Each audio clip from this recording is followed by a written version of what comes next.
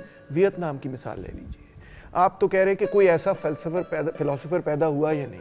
وہاں پہ 4 ملین لوگوں نے قربانی دی اپنے ملک کو آزاد کرنے کے لیے, ہے نا جی. تو اسی طرح میں ایک اور اگزامپل موزمبیق کی دے سکتا ہوں.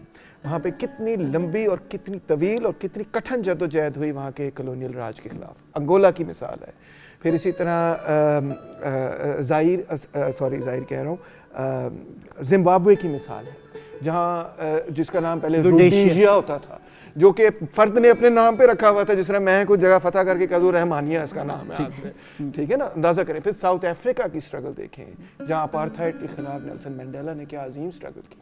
ایک بہت بڑی اور عظیم جدوجہد آج بھی جاری ہے جو فلسطین کی ہے, جس پر دنیا خاموش ہے. کیا اخلاقیات اور معاشیات ساتھ ساتھ ہیں یا نہیں ہیں؟ ایتھکس آف مارکیٹ کیا ہے, اس پہ ہم بات کریں گے, لیکن اس سے پہلے ذرا ہم اپنے آپ کو اس سارے جھنجھٹ سے نکال کے کچھ طاؤس و رباب میں ڈبوتے ہیں. ہاں جی, کیوں نہیں.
ਕਾਲੇ ਬਦਲਾ ਤੋਂ ਸੀਨੇ ਵਿੱਚ ਅੱਗ ਲਾ ਕੇ ਲੰਘ ਗਈਆਂ ਕਈ ਬਰਸਾਤਾਂ